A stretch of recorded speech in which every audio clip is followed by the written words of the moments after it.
Hi everybody, just want to do a quick video here as I'm walking my dog just to let you know what's happening with the portrait painting challenge. Hope you're doing well and hope your sketch and your painting is coming along. But hey, you might be hitting a couple of roadblocks, a couple of challenges along the way. Just want to encourage you to keep on with the process.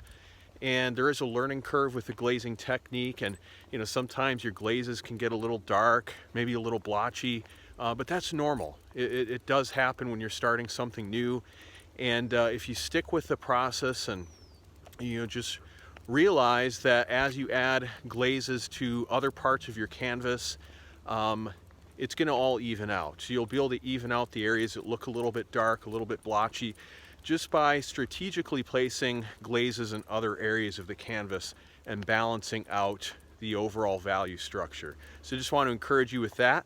And with that, to let you know that our next lesson is going to be coming out, lesson number 6, hopefully tomorrow. That's my goal.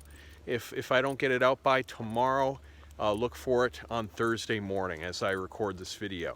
So again, if there's any way I can help, let me know. Post your portraits in progress to our Facebook group. If you're signed up for the challenge, you should have access to that group, and you'll get a lot of encouragement and tips from the fellow artists who are happy to let you know how to make your portrait your very best. So again, thank you so much, and hope this encourages you. Look for our next lesson coming out very soon in the next couple of days. God bless. We'll see you soon.